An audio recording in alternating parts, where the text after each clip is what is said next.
Racism is a very, very big problem in humanity. It's a problem that has not been resolved, even though 55 million people died during the Second World War, the result of Nazi party racism. Not German racism, but Nazi party racism. That was the party that started that whole war. Racism is a plague in humanity with a red carpet. It gets red carpet treatment like a president. Racism is welcome. Racism is not even considered a problem.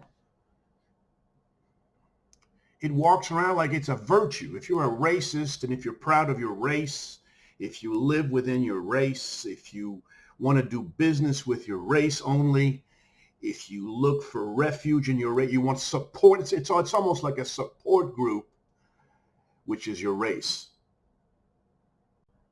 I mean, why does racism exist? Why are we proud of the race? I mean, we're not born with this pride. If you put little children in a playpen that are different races, they're going to play together and they're not going to be conscious of race at all. Children don't know what race is. Race is taught. You are Jewish. You are Arabic. You are white. You are black. This is taught. And you be proud of your race. And you protect your race because other races are going to eat you alive. This is taught to the child.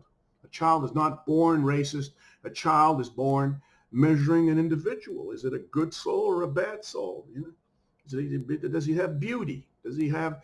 Is he smart? Does he have a good heart? Is he generous? Is he good? Is he fun? Is he good to play with? This is how we measure a person, by the merit or demerit of a person. Every single race has good souls and bad souls. So to be racist is basically to be stupid, to put everybody in the same bag. If a white person thinks that all black people are criminals or idiots or outrageous, I mean, it's just stupid. It's a soul stupidity, because there are good black people and bad black people, just like there are good white people and bad white people. Racism is a trap, because you can love a criminal, right, just because he's your race. You know, a white person will support a criminal just because he's white. You can get exploited by your clan, right? Pay all kinds of fees, be encouraged into certain marriage, right? Because it's the same race, right? A lot of people get married because they're the same race, right? My parents were racist and I come from racist roots. And race is a very big deal in my clan. So racism is a personality build, which means it is a way that we build a personality in a soul. The soul is a baby. It doesn't understand anything. We can build a racist out of a baby very easily. Right? The soul becomes blind to merit or demerit of a person. It becomes awakened. It can see only race. The first thing people want to know is, what race are you? What country did you come from? What race are you? Like, this is going to really determine who the fuck you are. The mechanics of the psyche, right, are such that if you build an identity around your race, if you get proud of your race, you're automatically going to have a contempt, right, for other races.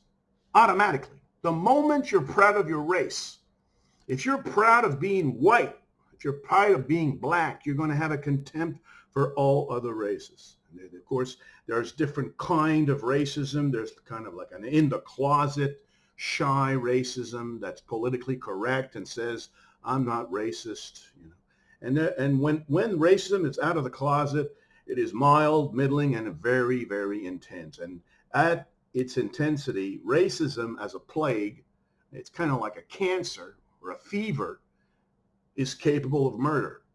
You can murder in the name of your race. You can murder because somebody is not your race. You feel like it's some kind of species. When the Ku Klux Klan, right, in the old times, killed a black person like they killed a rabbit. It's not even human. That's the kind of plague racism is, right? And racism is such a plague that it begets racism in the victim, which means if you are a target of racism, if you are a victim of racism, the tendency is that you become racist yourself against the person who was racist against you. So racism kind of spreads like that. It creates racism in the victim. Racism is a terrible plague. We don't fight it in humanity. Even in the Constitution, in the written Constitution, when we are against race, you cannot, hire somebody or fire somebody because of race, right? But in real life, it's different. If you're not the right race, you can't even run for president. You can't run for prime minister. You have to be of the same race. It's not about your competence or your incompetence to the people. It's about your race. Race is a very big card in humanity, and it has to become a bad card in humanity, right? Race is not a value, okay? Race is a defect. Race is a quality of a person. It doesn't say anything about the person. There are good people in that race. There are bad people in that race. What the hell does race say about somebody? The soul belongs to itself. The soul doesn't even belong to its family. We're born to fulfill our dreams and ambitions, and the family is a way for the soul to be helped to flourish. The soul doesn't live for family.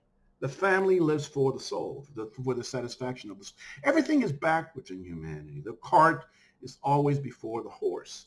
And racism is the same thing. You don't live for a race. You're not part of a race. You're part of humanity. You're part of a species, right? We spend billions of dollars protecting our race and our country instead of spending billions of dollars solving all of human problems. The amount of money that we spend in war is enough to make almost all humans prosperous.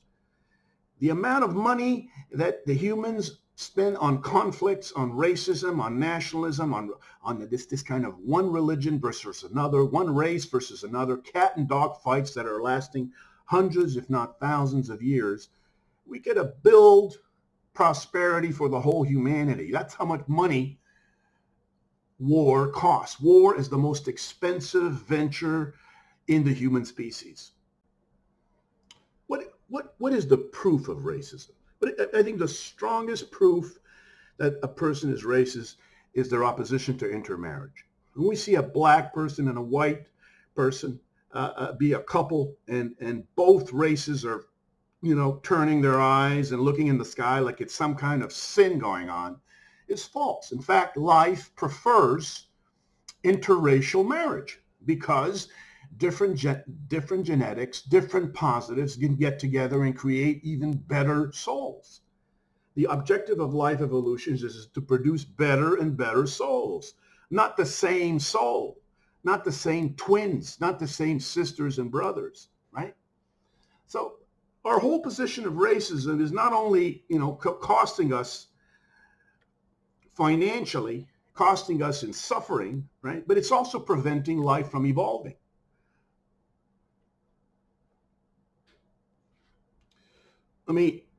Racism is so strong that there isn't even a commandment in any religion that I've studied, there isn't a commandment against racism. There isn't a strong stance against racism. Racism, in fact, is encouraged by religion. The only place I've seen that has no racism is science fiction shows like Star Trek, where all kinds of races work together to explore the universe and solve all kinds of problems in a spaceship. But back on Earth, especially today, racism is not only not disappearing from the planet, but in today's age, it is actually growing. There's a growing racism. There's a growing hatred between races. There's no unity. Humans don't like unity. They just don't like it. They have such a strong race sense, national sense, country sense. They don't want to be united with other human beings.